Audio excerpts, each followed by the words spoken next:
Halo, teman-teman. Hari ini, kita akan membahas awal mula Perang Aceh. Perang Aceh juga dikenal sebagai Perang Belanda atau Perang Kafir tahun 1873–1904. Perang Aceh adalah konflik militer bersenjata antara Kesultanan Aceh dan Kerajaan Belanda. Dipicu oleh diskusi antara perwakilan Aceh dan Amerika Serikat di Singapura pada masa awal tahun 1873. Perang tersebut merupakan bagian dari serangkaian konflik di akhir abad ke-19 yang mengkonsolidasikan pemerintahan Belanda atas Indonesia modern. Perang ini menimbulkan kontroversi di Belanda karena foto-foto dan laporan mengenai jumlah korban tewas terus dilaporkan. Pemberontakan berdarah yang terisolasi terus berlanjut hingga akhir tahun 1914. Bentuk perlawanan dari Aceh yang tidak terlalu kejam terus berlanjut hingga Perang Dunia II dan pendudukan Jepang. Latar belakang: hampir sepanjang abad ke-19, kemerdekaan Aceh telah dijamin oleh Perjanjian Inggris-Belanda tahun 1824. Aceh menjadi kekuatan politik dan komersial regional, memasok separuh lada dunia, sehingga meningkatkan pendapatan dan pengaruh raja-raja feodal setempat. Meningkatnya permintaan lada di Eropa dan Amerika menyebabkan serangkaian pertikaian diplomatik antara Inggris, Prancis, dan Amerika. Pada masa pemerintahan Sultan Alauddin Ibrahim Mansur Shah tahun 1838–1870, Kesultanan Aceh membawa raja-raja daerah di bawah kendalinya dan memperluas wilayah kekuasaannya ke pantai timur. Namun, tren ke arah selatan ini berbenturan dengan ekspansi kolonialisme Belanda ke arah utara di Sumatera. Setelah pembukaan terusan Suez pada tahun 1869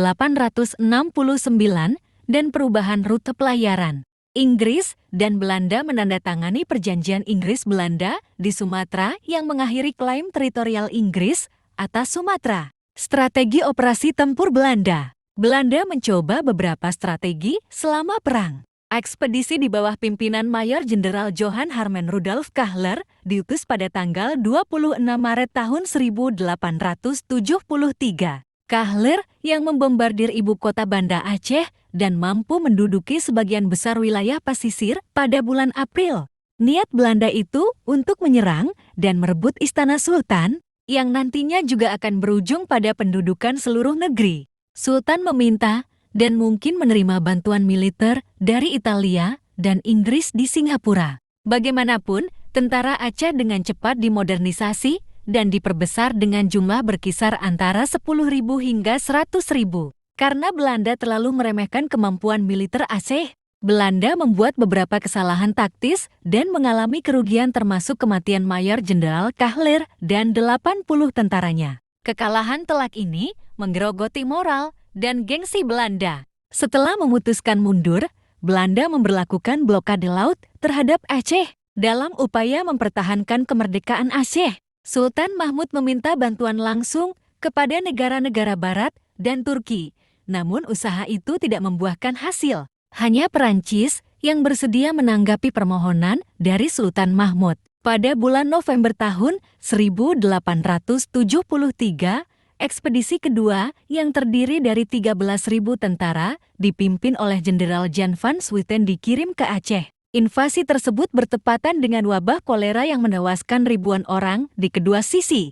Pada bulan Januari tahun 1874, kondisi yang memburuk memaksa Sultan Mahmud Shah dan para pengikutnya meninggalkan Banda Aceh dan mundur ke pedalaman. Sementara itu, pasukan Belanda menduduki ibu kota dan merebut Istana Sultan yang secara simbolis penting membuat Belanda percaya bahwa mereka telah menang. Penjajah Belanda kemudian membubarkan Kesultanan Aceh dan mendeklarasikan Aceh sebagai bagian dari wilayah Hindia Belanda. Sepeninggal Sultan Mahmud karena kolera, masyarakat Aceh memproklamasikan cucu muda Sultan Alauddin Ibrahim Mansur Shah bernama Tuanku Muhammad Daud sebagai Alauddin Muhammad Daud Shah II memerintah tahun 1874–1903. Beliau meneruskan perjuangannya di wilayah perbukitan dan hutan selama 10 tahun dengan banyak korban jiwa di kedua belah pihak. Intervensi Belanda di Aceh memakan korban jiwa ribuan tentara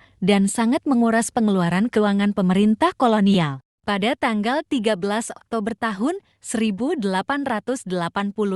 pemerintah kolonial menyatakan perang telah berakhir dan membentuk pemerintahan sipil. Namun pemerintahan Belanda terus mengeluarkan banyak uang untuk mempertahankan kendali atas wilayah yang didudukinya. Dalam upaya untuk mendapatkan dukungan dari masyarakat Aceh setempat, Belanda membangun kembali Masjid Raya Baitur Rahman atau Masjid Agung di Banda Aceh sebagai tanda rekonsiliasi.